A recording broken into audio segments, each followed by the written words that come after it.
Hello. My name is Charlie, and I'm here to tell you about the reign of Napoleon Bonaparte. While in Egypt, Bonaparte stayed informed of European affairs through a regular delivery of newspapers and dispatches. He learned France had suffered a series of defeats in the War of the Second Coalition. On August 24, 1799, he took advantage of the temporary departure of British ships from French coastal ports and set sail for France, despite the fact he had received no explicit orders from Paris. The army was left in the charge of Jean-Baptiste Colbert, unknown to Bonaparte. The Directory had sent him orders to return to ward off possible invasions of French soil, but poor lines of communication meant the messages had failed to reach him. By the time he reached Paris in October, France's situation had been improved by a series of victories. The Republic was bankrupt, however, and the ineffective Directory was unpopular with the French population.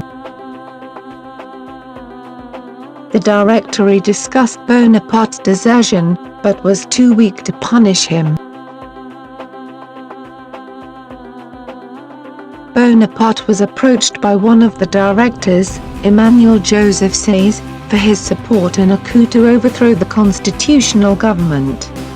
The leaders of the plot included his brother Lucien, the Speaker of the Council of 500, Roger Ducos, another director, Joseph Fouché, and Talleyrand. On November 9, 18 Brumaire, by the French Republican calendar, Bonaparte was charged with the safety of the legislative councils, who were persuaded to remove to the Château de Saint-Cloud, to the west of Paris, after a rumor of a Jacobin rebellion was spread by the plotters. By the following day, the deputies had realized they faced an attempted coup. Faced with their remonstrations, Bonaparte led troops to seize control and disperse them, which left a rump legislature to name Bonaparte, Sées, and Ducos as provisional consuls to administer the government. Though Sées expected to dominate the new regime, he was outmaneuvered by Bonaparte, who drafted the constitution of the year. Vin secured his own election as first consul, and he took up residence at the Tuileries. This made Bonaparte the most powerful person in France in 1800.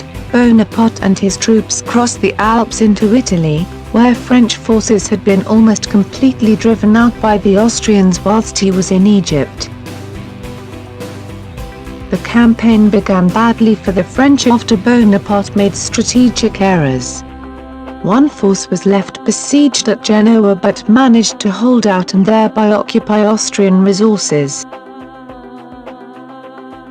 This effort, and French General Louis Seix's timely reinforcements, allowed Bonaparte narrowly to avoid defeat and to triumph over the Austrians in June at the significant Battle of Marengo.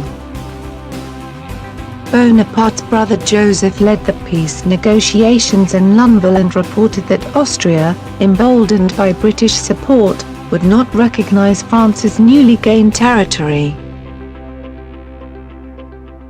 As negotiations became increasingly fractious, Bonaparte gave orders to his general Moreau to strike Austria once more. Moreau led France to victory at Henlanden. As a result, the Treaty of Luneville was signed in February 1801. The French gains of the Treaty of Campo Formio were reaffirmed and increased. Napoleon as first consul of the Republic, by Jean-Auguste Dominique Ingres. Both France and Britain had become tired of war and signed the Treaty of Amiens in October 1801 and March 1802. This called for the withdrawal of British troops from most colonial territories it had recently occupied. The peace was uneasy and short-lived. Britain did not evacuate Malta as promised and protested against Bonaparte's annexation of Piedmont and his act of mediation, which established a new Swiss confederation, though neither of these territories were covered by the treaty. The dispute culminated in a declaration of war by Britain in May 1803, and he reassembled the invasion camp at Boulogne. Bonaparte faced a major setback and eventual defeat in the Haitian Revolution. By the law of May 20, 1802, Bonaparte re-established slavery in France's colonial possessions, where it had been banned following the Revolution. Following a slave revolt, he sent an army to reconquer Saint-Domingue and establish a base. The force was, however, destroyed by yellow fever and fierce resistance led by Haitian generals Toussaint Louverture and Jean-Jacques Dessalines. Faced by imminent war against Britain and bankruptcy, he recognized French possessions on the mainland of North America would be indefensible and sold them to the United States. The Louisiana Purchase for less than 3 cents per acre, 7.4 cents per hectare. Napoleon faced royalist and Jacobin plots as France's ruler, including the Conspiration des Poinards, Dagger Plot, in October 1800 and the plot of the Rue Saint-Nicaise, also known as the Infernal Machine, 2 months later. In January 1804, his police uncovered an assassination plot against him which involved Moreau and which was ostensibly sponsored by the Bourbon former rulers of France. On the advice of Talleyrand, Napoleon ordered the kidnapping of Louis Antoine, Duke of Enghien, in violation of neighboring Baden's sovereignty. After a secret trial, the Duke was executed, even though he had not been involved in the plot.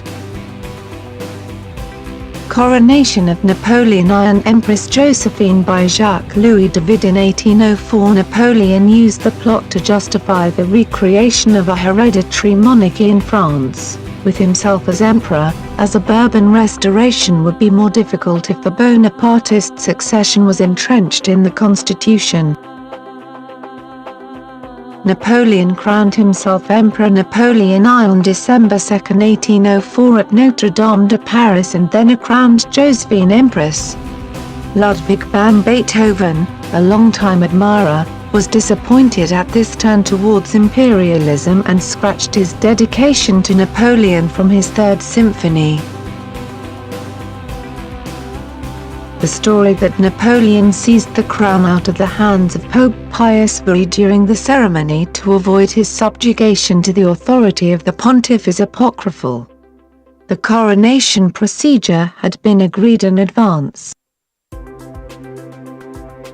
At Milan Cathedral on May 26, 1805, Napoleon was crowned King of Italy with the Iron Crown of Lombardy. He created 18 marshals of the empire from amongst his top generals, to secure the allegiance of the army. Napoleon at the Battle of Austerlitz, by Frenoygrad 1805. The Battle of Austerlitz, also known as the Battle of the Three Emperors, was Napoleon's greatest victory, where the French Empire effectively crushed the Third Coalition.